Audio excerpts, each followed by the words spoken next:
राष्ट्र सर्वप्रथम, राष्ट्र सर्वप्रथम, राष्ट्र सर्वप्रथम, राष्ट्र सर्वप्रथम। राष्ट्र सर्वप्रथम की बात कार्यक्रम में आप सभी राष्ट्रवासियों का हार्दिक स्वागत है।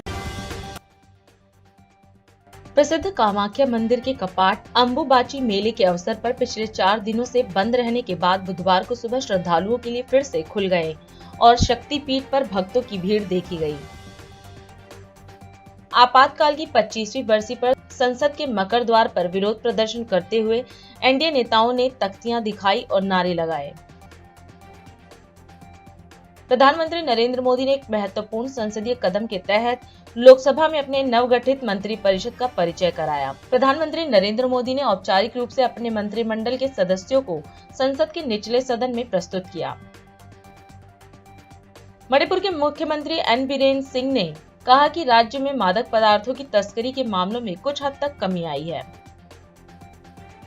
दिल्ली उच्च न्यायालय ने भारतीय रेलवे में नौकरी के बदले जमीन घोटाले से जुड़े मनी लॉन्ड्रिंग मामले में राजद प्रमुख लालू यादव के करीबी सहयोगी अमित कात्याल को चिकित्सा आधार पर 6 सप्ताह की अंतरिम जमानत दे दी।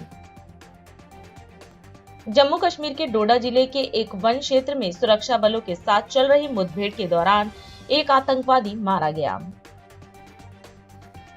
उत्तर प्रदेश की जिला सुल्तानपुर की एमपी एमएलए कोर्ट ने लोकसभा में नेता प्रतिपक्ष राहुल गांधी को 2 जुलाई को तलब किया है। 26 जून को राष्ट्रीय राजधानी के कुछ हिस्सों में हल्की बारिश हुई है, जिससे शहर में गर्मी और उमस भरे मौसम से राहत मिली। विशेष जनप्रतिनिधि अदालत ने बलात्कार के आरोपी और निलंबित जद नेता प्रज्वल रेवन्ना की जमानत याचिका खारिज कर दी।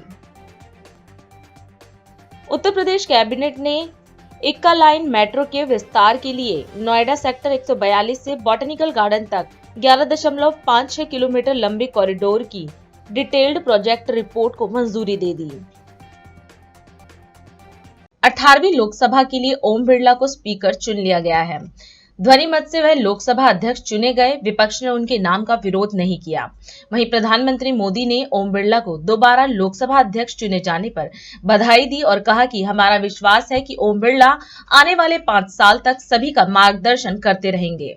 आदरणीय अध्यक्ष महोदय, ये सदन का सौभाग्य है कि आप दूसरी बार इस आसन पर विराजमान हो रहे हैं। आपको और इस पूरे सदन को मेरी तरफ से मैं बहुत बहुत बधाई देता हूँ। आदरणीय अध्यक्ष जी, मेरी तरफ से आपको शुभकामनाएं हैं, लेकिन इस पूरे सदन की तरफ से भी आपको अनेक अनेक शुभकामनाएं। अमृत काल के इस महत्वपूर्ण कालखंड में दूसरी बार इस पद पर विराजमान होना बहुत बड़ा दायित्व आपको मिला है और आपका 5 वर्ष का अनुभव और आपके साथ हम लोगों का 5 साल का अनुभव, हम सबका विश्वास है कि आप आने वाले 5 साल हम सबका मार्गदर्शन भी करेंगे और देश की आशा अपेक्षाएं पूर्ण करने के लिए ये सदन अपना दायित्व निभाने में आपकी बहुत बड़ी भूमिका रहेगी। आदरणीय अध्यक्ष जी, हमारे शास्त्रों में कहा गया है कि विनम्र और व्यवहार कुशल व्यक्ति सफल सहज रूप से होता है और आपको तो उसके साथ साथ एक मीठी मीठी मुस्कान भी मिली हुई है। आपके चेहरे को ये मीठी मीठी मुस्कान पूरे सदन को भी प्रसन्न रखती है। मुझे विश्वास है आप हर कदम पर नए प्रतिमान, नए कीर्तिमान गढ़ते आए हैं। 18वीं लोकसभा में स्पीकर का कार्यभार दूसरी बार संभालना, ये अपने आप में एक बड़ा नया रिकॉर्ड बनते हम देख रहे हैं।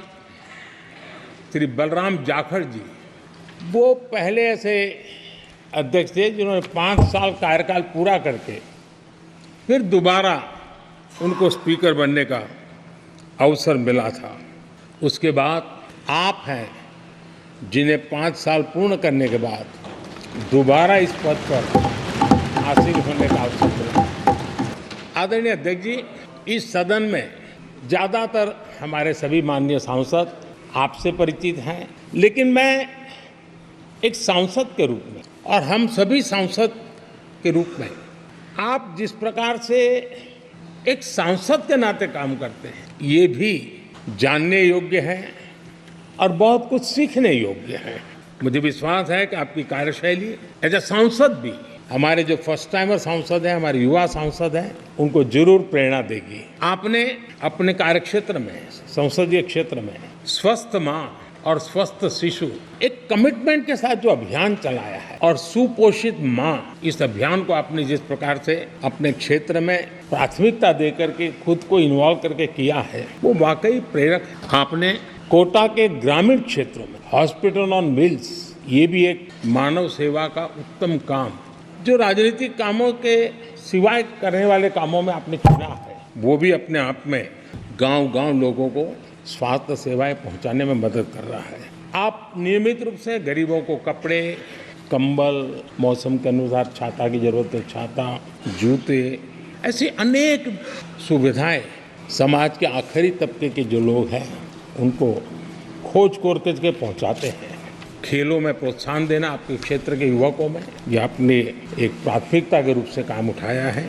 आपके पिछले कार्यकाल में 17वीं लोकसभा में मैं कहता हूं कि संसदीय इतिहास का वो स्वर्णिम कालखंड रहा। आपकी अध्यक्षता में संसद में जो ऐतिहासिक निर्णय हुए, आपकी अध्यक्षता में सदन के माध्यम से जो सुधार हुए हैं, ये अपने आप में एक सदन की भी और आपकी भी विरासत है। और भविष्य में 17वीं लोकसभा के संबंध में जब विश्लेषण होंगे, उसके विषय में लिखा जाएगा, तो भारत के भविष्य को नई दिशा देने में आपकी अध्यक्षता वाली 17वीं लोकसभा की बहुत बड़ी भूमिका रही है।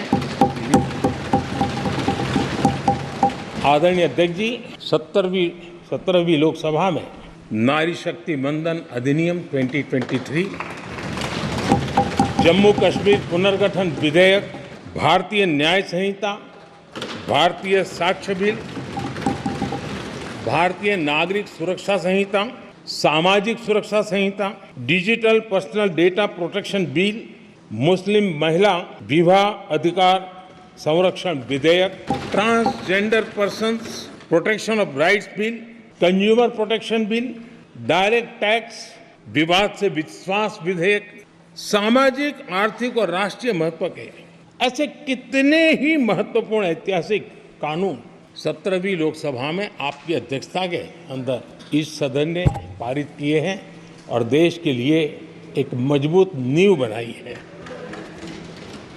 जो कार्य आजादी के 70 साल में नहीं हुए, आपकी अध्यक्षता में इस सदन ने इसको करके दिखाया। आदरणीय अध्यक्ष जी, लोकतंत्र की लंबी यात्रा में कई पड़ाव आते हैं। कुछ अवसर ऐसे होते हैं जब हमें कीर्तिमान स्थापित करने का सौभाग्य मिलता है। 17वीं लोकसभा में उपलब्धियां, मुझे पूरा विश्वास है देश आज भी और भविष्य में उसका गौरव करेगा। आज देश अपनी आकांक्षाओं की पूर्ति के लिए भारत को आधुनिक बनाने की दिशा में जब हर तरह से प्रयास हो रहे हैं, मैं मानता हूं कि ये नया संसद भवन भी अमृतकाल के भविष्य को लिखने का काम करेगा। मुझे विश्वास है आदरणीय अध्यक्ष जी, आप तो सफल होने ही वाले हैं, लेकिन आपकी अध्यक्षता में यह 18वीं लोकसभा भी बहुत सफलतापूर्वक देश के नागरिकों के सपनों को पूर्ण करेगी। मैं फिर एक बार आपको इस महत्वपूर्ण दायित्व के लिए और देश को विकास की नई ऊंचाइयों पर ले जाने वाले इस सदन की अध्यक्षता के लिए हृदय से बहुत बहुत शुभकामनाएं देता हूं, बहुत बहुत बधाई देता हूं। लोकसभा को अपना नया स्पीकर मिल गया है। 17वीं लोकसभा में स्पीकर रहे ओम बिरला ही 18वीं लोकसभा में भी सदन की कार्यवाही के संचालन का जिम्मा संभालेंगे।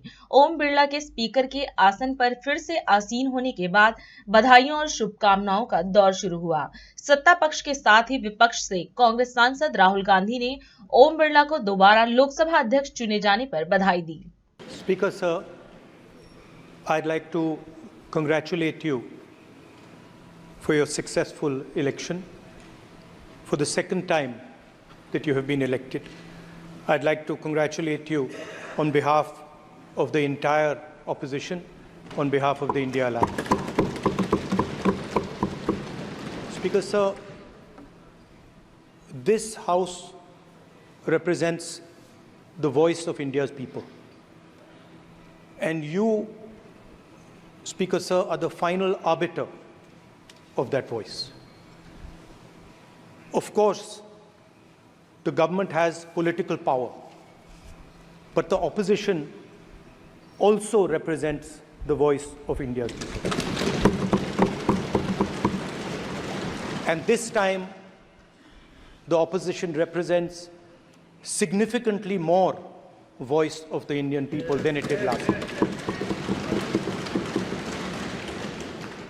Speaker, sir, the opposition would like to assist you in doing your work.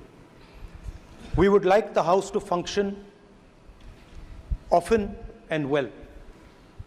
Speaker, sir, it is very important that cooperation happens on the basis of trust.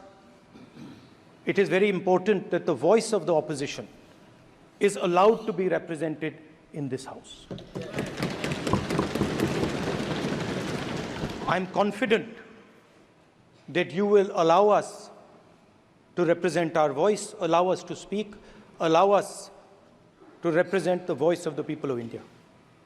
Speaker, sir, the question is not how efficiently the House is run. The question is how much of India's voice is being allowed to be heard in this House.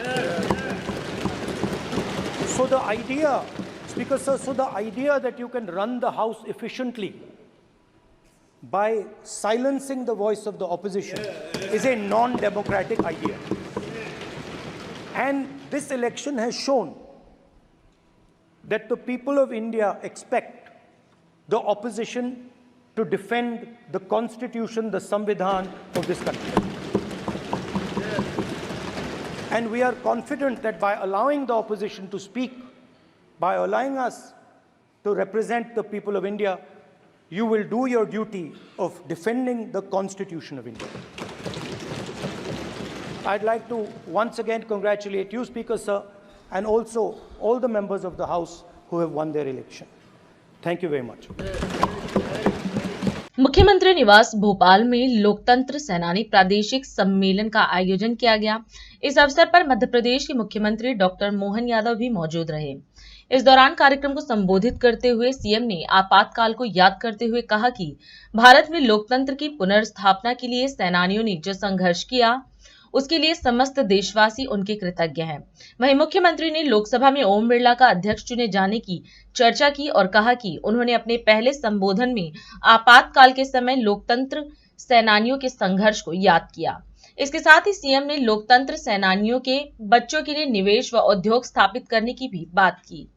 ऐसे अद्वितीय सेनानी जिनके कारण ये दुनिया का सबसे बड़ा लोकतंत्र जीवित है, आप उसके हकदार हो, जिसके लिए परमात्मा का आशीर्वाद ऊपर से भगवान किसी देश को दे रहा तो सबसे पहले भारत को दे रहा है, जिनके कारण से ये कारागृह से आने के बाद भी लोकतंत्र का इतना उज्जवल इतिहास लिखा गया है, जिसमें आज यशस्वी प्रधानमंत्री अभिनंदन करें माननीय नरेंद्र मोदी जी का, जिनके नेतृत्व में दुनिया हमारे लोकतंत्र को गौरवान्वित कर रही है। इसमें आपका योगदान है सबसे बड़ा, जिन्होंने वो आपातकाल के काले काल के प्रश्नों को मिटा करके सच्चे अर्थों में लोकतंत्र को पुनर्स्थापित कर दिया।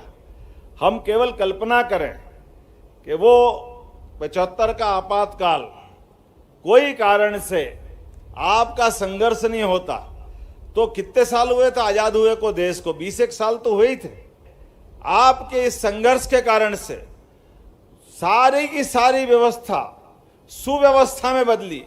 दुनिया की सबसे अनुशासित फौज गर्व से आज हमारे साथ खड़ी है। जोरदार अभिनंदन करो आपने लोकतंत्र को गौरवान्वित करने वाले सभी सशस्त्र बलों के लिए, जिन्होंने उस लोकतंत्र के अंदर आपके संघर्ष का सम्मान किया। आपके अपने संघर्षों के बलबूते पे दोबारा चुनाव हुआ और सत्ता का हस्तांतरण कितनी सरलता से हो जाता है। यह सत्ता का हस्तांतरण सरलता से करने में सबसे बड़ी ताकत अगर है तो ये हमारे उस समय लोकतंत्र के संघर्ष की है। दुनिया भी जानती है। अरे यही तो कारण है आज दुनिया का सबसे बड़ा लोकतंत्र अपनी अनुसूचित जाति की बहन को राष्ट्रपति जैसे पद पे देख करके गौरवान्वित होता है। ये सबसे बड़ा कारण है। ये राष्ट्रवादी विचार को फैलाने का काम जो आप सबके माध्यम से हुआ है, ये उसकी भूमिका है। और सरकार के अंदर जैसा कहा गया है कि हम और आप काम कर रहे हैं, लेकिन मैं भी लोकसभा की बता रहा था, तो लोकसभा के अंदर निर्वाचन का मसला आया। अपना फॉर्म भी भरा, उनका भी भरा, हमारा उम्मीदवार डिक्लेयर हुआ, उनका उम्मीदवार भी डिक्लेयर हुआ। और आज आनंद आया, ओम बिरला जी ने जैसे निर्वाचितों के पहला भाषण दिया, उन्हें लोकतंत्र सेनानियों के उस समय के संघर्ष को याद किया कि यह उनकी देन है, यह उनका नमन है, उनका सम्मान है। जनता की लड़ाई, जनता के लिए, जनता के द्वारा लड़े जाने का, और जयप्रकाश नारायण जी का वो नेतृत्व, और हम सब तो और भाग्यशाली हैं। ऐसी कोई दुनिया के अंदर मिसाल नहीं मिलेगी। इतना अच्छा अनुशासित अपना संगठन भारतीय जनसंघ, उसकी कुर्बानी देखो, जिनने अपने इस लोकतंत्र के लिए, लोग कहते हैं हम बहुत जिद्दी हैं, बहुत कट्टर हैं, बदलते नहीं हैं, लेकिन हम तो वहां तक बदलते कि अपनी पार्टी का ही विलीनीकरण कर दिया, जनसंघ को हमने समाप्त कर दिया। केवल लोकतंत्र के कारण से यह गौरवशाली पक्ष भी हमारे सामने है। और जैसे कहा गया कि कमल का दल पानी में जाए या बाहर आए, उस पे पानी का असर नहीं हो। हमने भले ही विलीनीकरण कर दिया, लेकिन जिन मुद्दों को लेकर हम लड़े थे, जिन विषयों को लेकर हम आगे बढ़े थे, आज तक भारतीय जनता पार्टी बनकर के जिन जिन मुद्दों को लेकर हमने राजनीतिक यात्रा की थी, सरकारें बनाने के बाद हमारा सपना क्या होना चाहिए, तो एक बार फिर अब अभिनंदन करें माननीय नरेंद्र मोदी जी का, जिनके सामने आप सब लोकतंत्र सेनानियों ने जो लंबा संघर्ष किया था, वो परिणाम हमारे सामने आ रहे हैं। वो सारे के सारे धारा 370, 3 तलाक, सुशासन, सुचिता, लोकतंत्र के अंदर हमारा आचरण, जो व्यवहार, कितने प्रकार से बात करें, किसी भी इतने बड़े देश के, इतनी विविधता वाले देश के सामने 10 साल की अवधि बहुत छोटी सी होती, कोई हिसाब नहीं लगाते उसका, लेकिन इतनी छोटी सी अवधि में भी कितने आयामों में काम किया। आज हमें इस बात का गर्व है, आपके कारण से दुनिया की सशक्त, सबसे बड़ी सक्षम सेना बनाने का गौरव अगर हासिल हुआ है तो श्रीमान नरेंद्र मोदी जी की सरकार को लेकर हुआ है। लेकिन आप सब ने मिलकर के जो संघर्ष किया, मैं आपको बधाई देता हूं। इसके अलावा आपके अपने परिवार के अंदर भी बच्चे बड़े हो रहे हैं, नया व्यवसाय चाहिए, कोई काम धंधा चाहिए, तो हमने निश्चय किया है कि अलग अलग प्रकार से निवेश के सारे मामलों में जिनको अपने उद्योग धंधे लगाना है, कोई कामकाज करना है, जिनको लघु उद्योग, कुटीर उद्योग, हैवी इंडस्ट्री, जो भी काम करना, आप सूची बनाकर उनके बच्चों की भी देंगे, तो उनकी प्रशिक्षण कराकर यथा योग्य जैसी व्यवस्था है, उनके रोजगार के प्रबंधन भी अपनी सरकार के द्वारा किए जाएंगे। तो मेरी अपनी ओर से एक बार फिर इस पूरे आयोजन के प्रति, आपके प्रति शुभकामना है। अभी समय है एक ब्रेक का, हम चलते हैं ब्रेक पर, आप कहीं जाए नहीं, छोटा सा break. Powered by Kamal Buildtech Private Limited, fulfilling promises. With our professional team and experience of delivering projects, in past we guarantee you peace of mind and top quality work in an affordable price. और अधिक खबरों के लिए आप हमारे YouTube channel दैनिक India दर्पण को अभी सब्सक्राइब करें और नोटिफिकेशन के लिए बेल आइकन को प्रेस करना ना भूलें।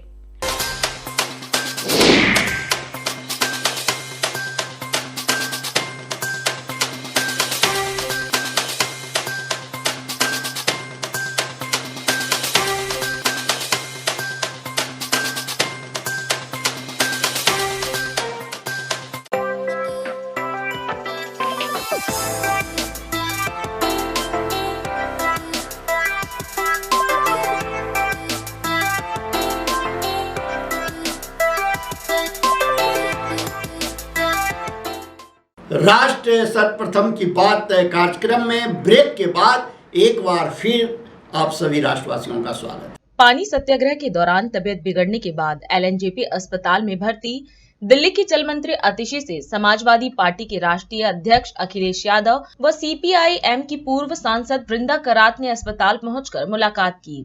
दोनों नेताओं ने अस्पताल में भर्ती आतिशी का हाल चाल जाना। मुलाकात के उपरांत सांसद वृंदा करात ने मीडिया को संबोधित करते हुए खेद व्यक्त किया और कहा कि केंद्र सरकार और दिल्ली के एलजी अपना दायित्व निभाने में असफल रहे हैं। उन्होंने कहा कि ये लड़ाई जनता की है। वहीं समाजवादी पार्टी के राष्ट्रीय अध्यक्ष अखिलेश यादव ने भी मीडिया से बात की और कहा कि जल मंत्री बहादुर हैं और जनता के लिए लड़ना जानती हैं। मैं आतिशी जी से मिलने आई थी। बहुत बहादुरी के साथ वो लड़ रही है दिल्ली की जनता के लिए, और ये बहुत ही खेद की बात है कि इसको सेंट्रल गवर्नमेंट और विशेषकर एलजी की जो दायित्व होता है कि दिल्ली की जनता की जो पानी के साथ भेदभाव की नीति अपना रहे हैं, उसके बारे में कतई कोई फर्क नहीं पड़ा उनको, जबकि ये जनता की लड़ाई है, ये केवल आतिशी जी की लड़ाई नहीं है और बहुत बहादुरी के साथ लड़ी है। हम उनको सलाम देने के लिए आए थे और मैं आशा करती हूँ कि इस मेडिकल रेस्ट के बाद उन्होंने खुद हमें कहा कि हम तो इंतज़ार कर रहे हैं कि जब हम खुद ही संघर्ष के रास्ते पर फिर दोबारा दिल्ली के लिए लड़ें। मैं यहाँ पर जल मंत्री आतिशी जी से मिलने आया था और उनका स्वास्थ्य की जानकारी लेने के लिए मैं आया था। वो बहादुर तो हैं ही, लेकिन वो अपने लोगों के लिए लड़ना भी जानती हैं। जल मंत्री के साथ साथ वो दिल्ली को कैसे और दिल्ली के लोगों की समस्याओं का कैसे समाधान करें, उसके लिए लगातार वो लड़ती रही हैं। मुझे याद आ रहा है जिस समय बीजेपी की सरकार बनी थी और उनके प्रधान सांसद जी ने ये कहा था कि मैं मुख्यमंत्री रहा हूँ और मुख्यमंत्री की मैं तकलीफ और परेशानियों को जानता हूँ, लेकिन जब से बीजेपी की सरकार बनी है दिल्ली में, मुख्यमंत्रियों की तकलीफ बढ़ी है, परेशानियाँ बढ़ी हैं। जो दिल्ली सरकार से सहयोग और मदद मिलनी चाहिए, उन मददों को भी सरकार ने नहीं पूरा किया।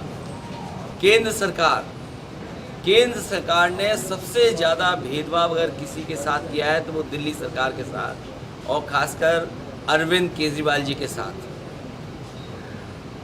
सरकार बन गई उनकी, वो जनता के लिए काम करना चाहते हैं।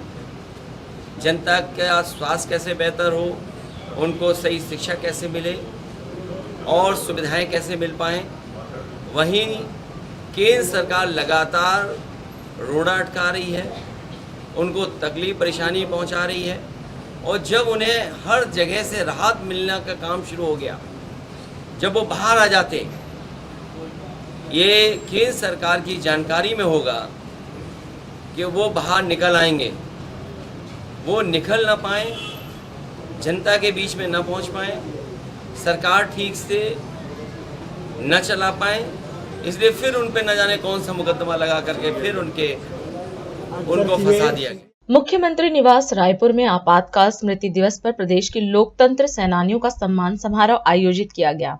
इस दौरान छत्तीसगढ़ के मुख्यमंत्री विष्णुदेव साय भी कार्यक्रम में मौजूद रहे। कार्यक्रम को संबोधित करते हुए मुख्यमंत्री साय ने कहा कि 25 जून को कल पूरे देश में काला दिवस के रूप में मनाया गया। वहीं सीएम साय ने सभी लोकतंत्र सेनानियों को नमन किया। सीएम ने 25 जून 1975 में देश में लगी इमरजेंसी को याद किया और कहा कि लोकतंत्र सेनानी आपातकाल के दौरान 19 महीने जेल में रहे और बहुत संघर्ष किया। इसके साथ ही सीएम ने लोकतंत्र बचाने की इस लड़ाई में अपना सर्वस्व अर्पित करने वाले ऐसे लोकतंत्र सेनानियों का हृदय से सम्मान करने की बात कही। आज लोकतंत्र सेनानियों के इस सम्मान कार्यक्रम में सभी लोकतंत्र सेनानीगण, उनके परिवार के परिजन और इस कार्यक्रम में उपस्थित सभी सज्जनवृंद, मातृशक्ति, माताएं, बहनें, भाई और बहनों और मीडिया के मित्रों, सबसे पहले आप सब लोग दूर दूर से हम लोगों के आमंत्रण को स्वीकार करते हुए यहाँ पर पधारे हैं। आप सबका बहुत बहुत अभिनंदन, बहुत बहुत स्वागत। 25 जून को आपातकाल के यादगार में काला दिवस मनाते हैं और कल पूरे देश में काला दिवस मनाए।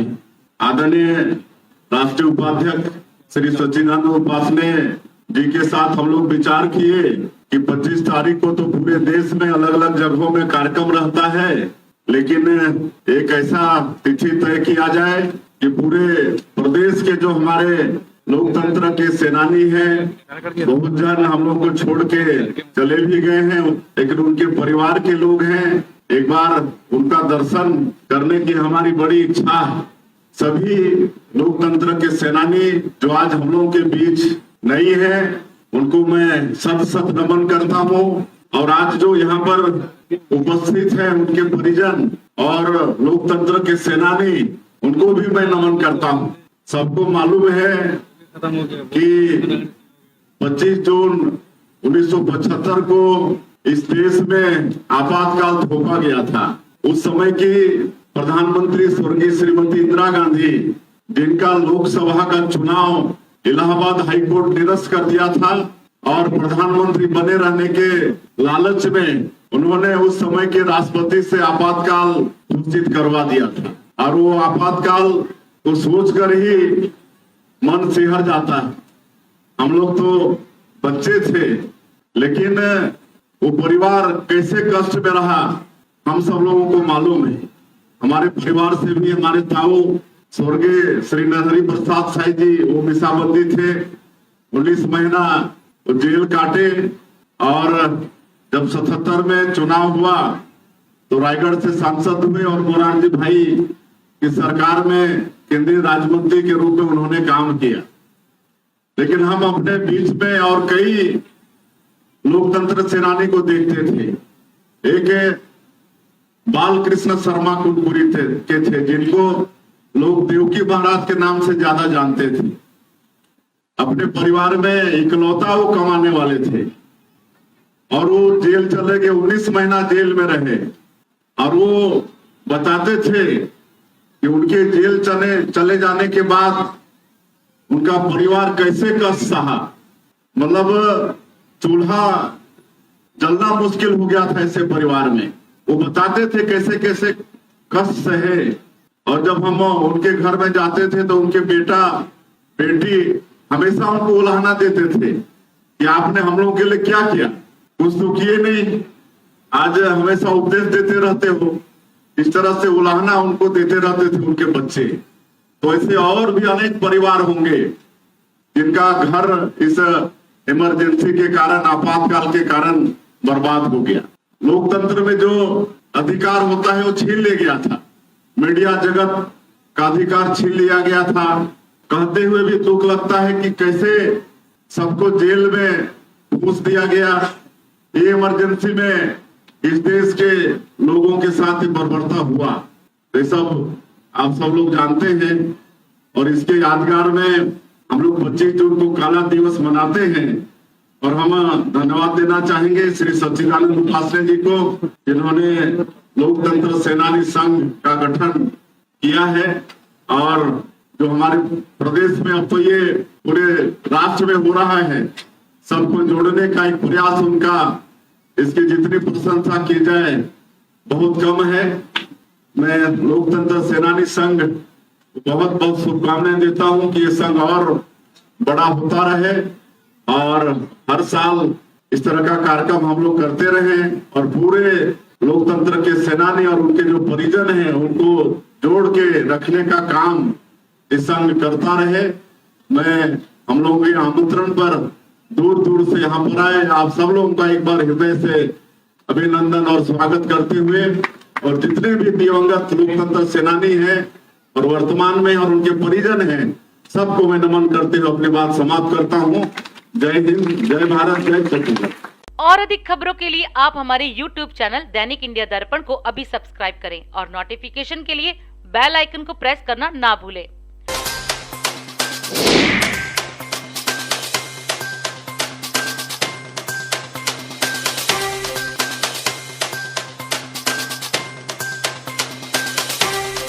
आज हम इस कार्यक्रम में आपसे विदा लेते हैं। आप अन्य खबरों के लिए बने रहे। राष्ट्र सर्वप्रथम, वंदे मातरम, जाग उठा है भारत। राष्ट्र सर्वप्रथम राष्ट्र सर्वप्रथम राष्ट्र सर्वप्रथम राष्ट्र सर्वप्रथम